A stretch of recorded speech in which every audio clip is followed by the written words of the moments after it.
So here I am outside of the Orphan Train Museum, and we're about to go take a look inside and kind of see what all this is about. Again, I guess there's 34 of these statues that have been placed throughout this town.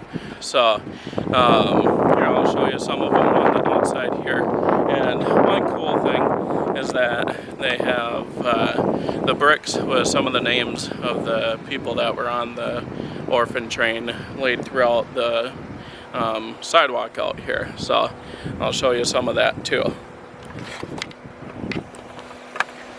So here we have a girl with the balloons and ice cream cone.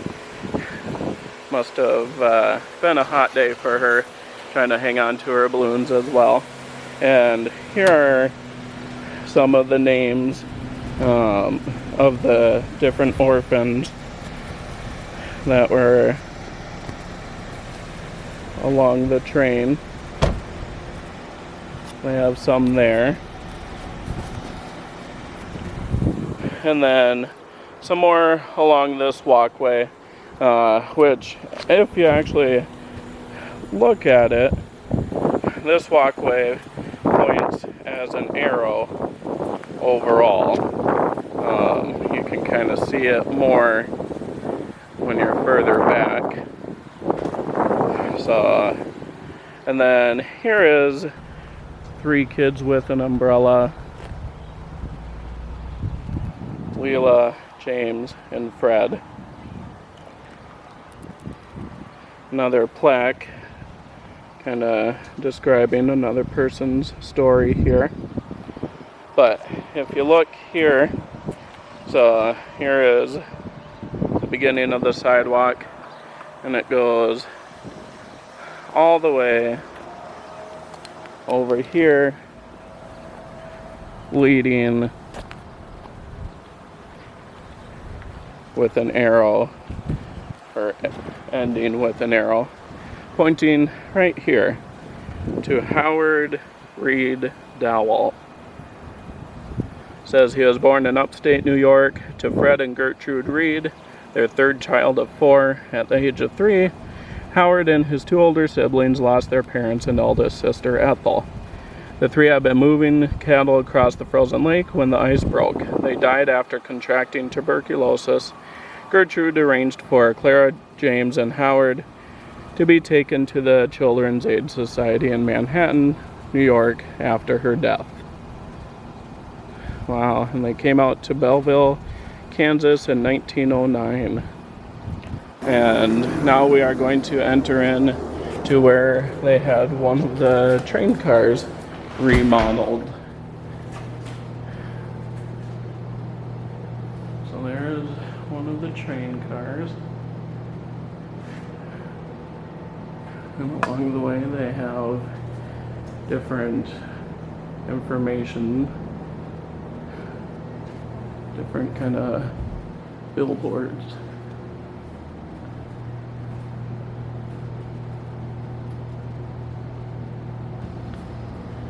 Oh, that's the elephant, or Elkie? Elkie the elephant. Ragdoll, a small little Chinaman, and a tin elephant. Where's her doll? I don't know. No, they said that's their Chinaman. Oh, okay. I thought. Oh. That's pretty cool. Prince Albert in a can.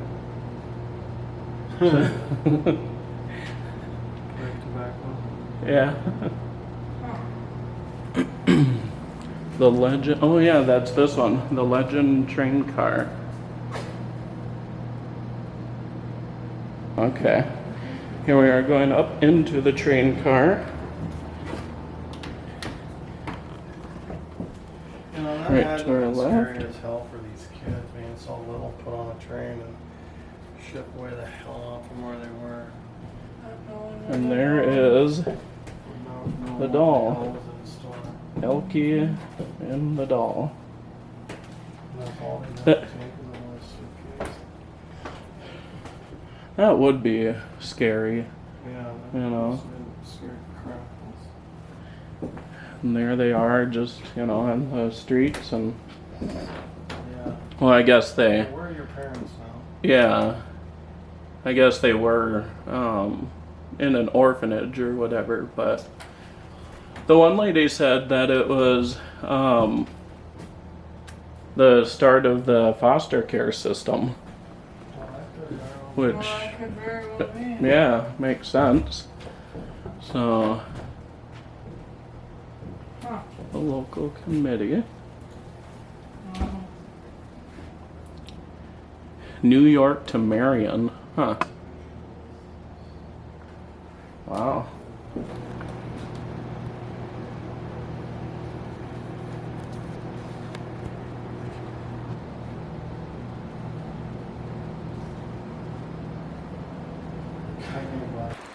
And here is the other part of the museum.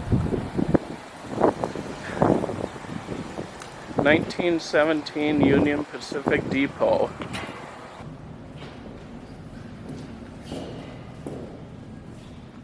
Oh, they have pictures like on curtains. And another kid and a dog. She was 98, so a little over 98. She was born February 1st. I don't know my glasses like Take care of Johnny.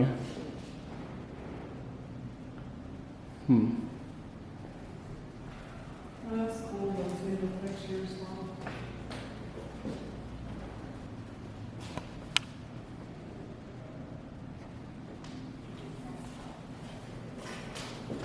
Oh, that's the one she's talking about.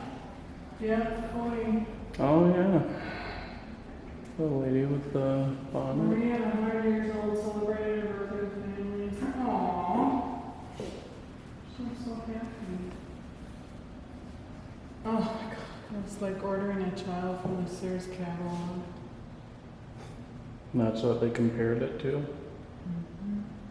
The 16-month-old little girl they had applied for, they had a name tag and a number matching Marie's number. Her bonnet still has the number 25 sewn onto it. Oh yeah, there it is. Little crib, or not crib, but like She stroller. got adopted in Springfield, Minnesota. Little stroller. From what part of Minnesota? Springfield. Oh. That's...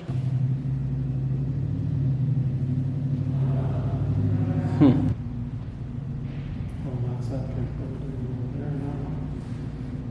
No, that's the one in New York they were saying. This one? Yeah. Kind of looks like it though. I mean, Yeah, I didn't read the sign. or, oh, maybe, I don't know, is it? Yeah, I guess. Three sisters.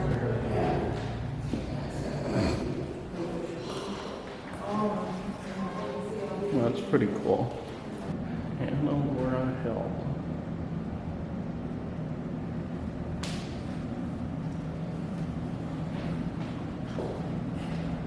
Attack of the Jot. Watch as fools rush in where angels fear to tread. Wow, that's cool. For the awful crime of going in the cellar and sticking his fingers in some jelly. Oh, fucking sad. Or like a, yeah, model train of the area. That's pretty cool. A lot of detail. There's the picture of the opening. That's crazy. Look at all that.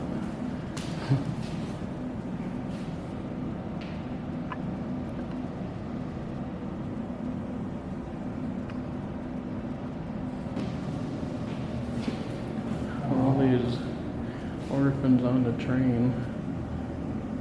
And that's just one. So So about a little over 4,000 that came to Kansas.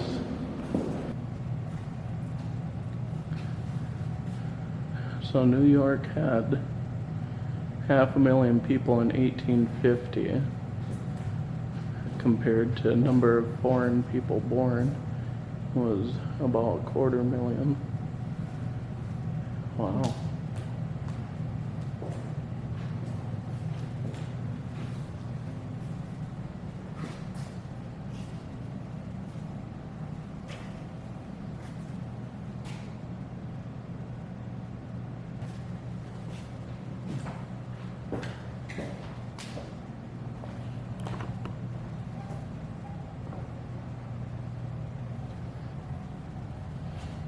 You know, these are the names of the kids.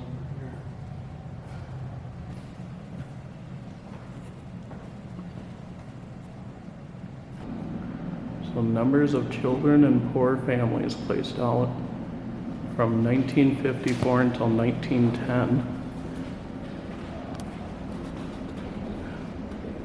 Minnesota had 3,200 about. Kansas, where we're at, is 4,150. Wow.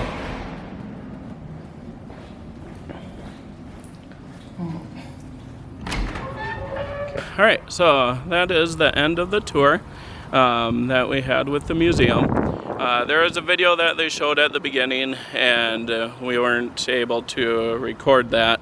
But just kind of gave some history of how this museum began, how the riders, orphan train riders, you know, how it's done because of the parents dying, often the overcrowding, the overpopulation of New York City back in the 1850s, and so they displaced or dispersed, however you want to call it, the kids throughout the U.S., a lot of them being in the western states, Minnesota, Iowa, Kansas, obviously, and kind of going west from there. So it was cool to see the stories, to hear how it all came about, and you know, it just kind of makes you real thankful for how things are today compared to how they used to be. Obviously, there's still some improvements that can be made, but really gives tribute to those that had to go through quite a tough time, I'm sure, as a kid, and the conditions that they lived in. I'm glad I got to watch that video, got to go around in the museum, take some video of that, and learn more about the history within here, Concordia, Kansas.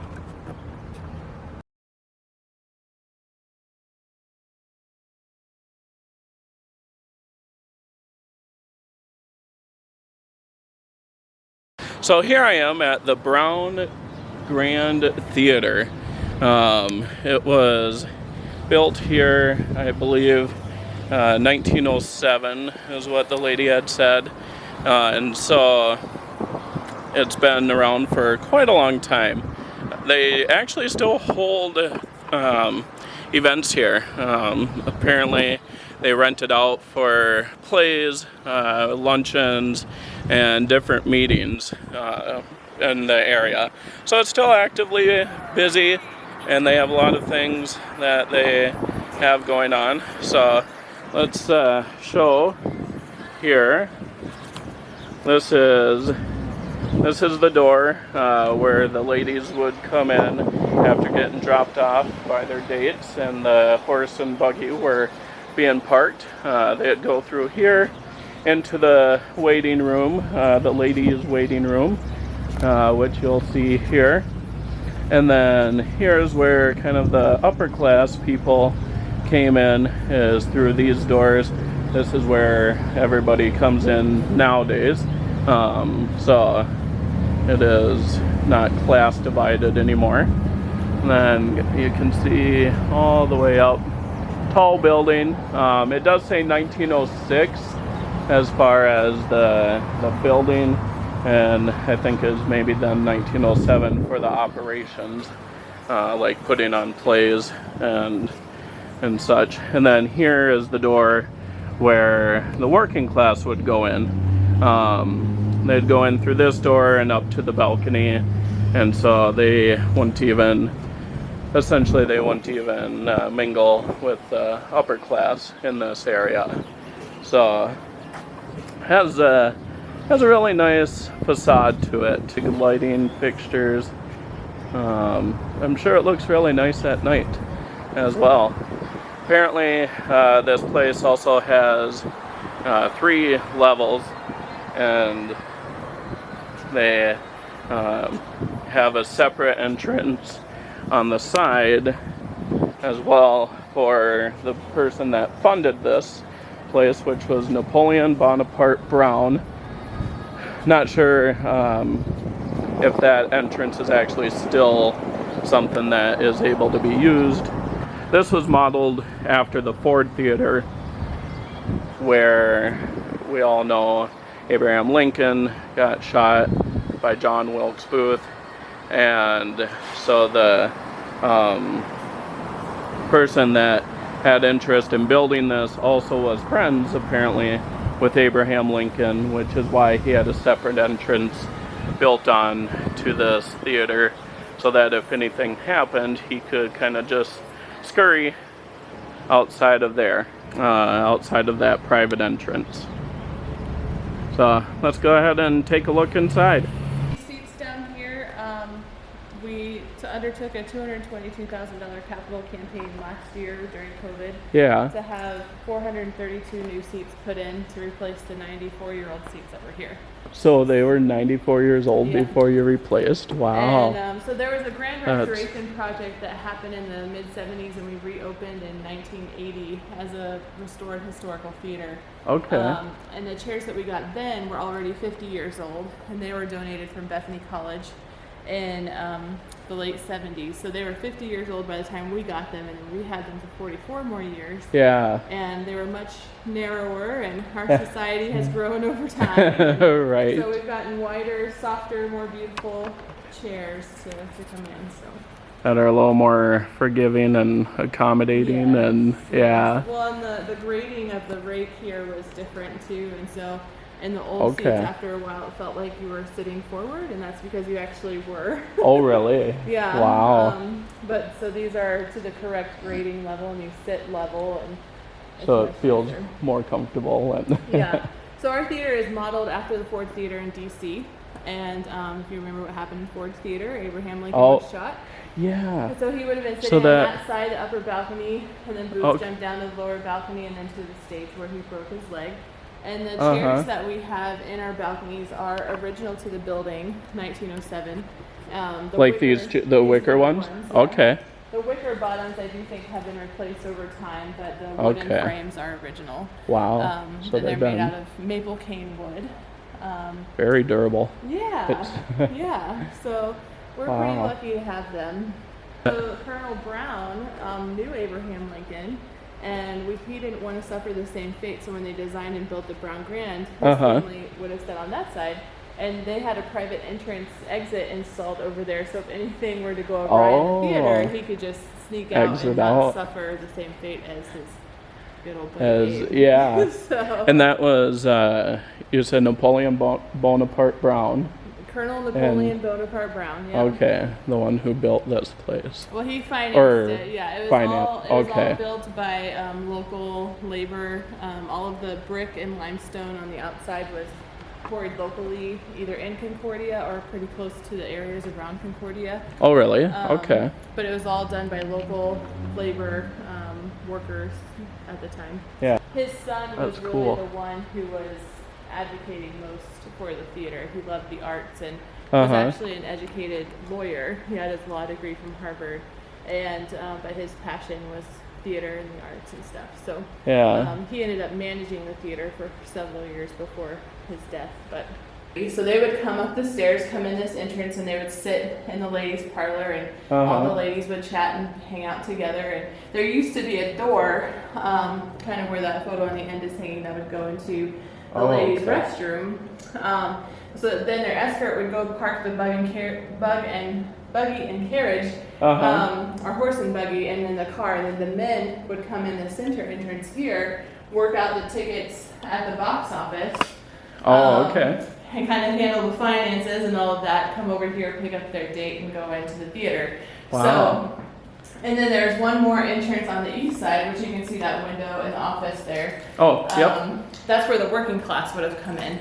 And so they just had stairs straight up to the second balcony where there was sitting and standing room only. Oh, So that's okay. kind of the cheap seats. The cheap seats up there, Yeah. and they had like a separate entrance. So it's then. very much gender divided and class divided. Yeah. Yeah. Wow. Mm-hmm. Just to think how that was, normal back in that It era, was. in Yeah. those days. Yeah. So, Yeah. huh. Now we awesome. primarily use these front entrances for everything. So For all of it. Yeah. And, yeah. Yeah, we hardly ever. People will go out that way if they're sitting up in the balcony. They'll exit Oh. out the east side, but nobody ever comes in that side. Oh, okay. But, Awesome. yeah. So here are some of the events that are coming up for the theater. As you can tell, it is still actively used. You can get tours throughout the day in the morning. I was fortunate enough that the lady that runs it was leaving as I was walking by, and I told her I was, interested in seeing it. I didn't know at the time that she was the one that ran it, so she was able to let me in and give me some history about this place.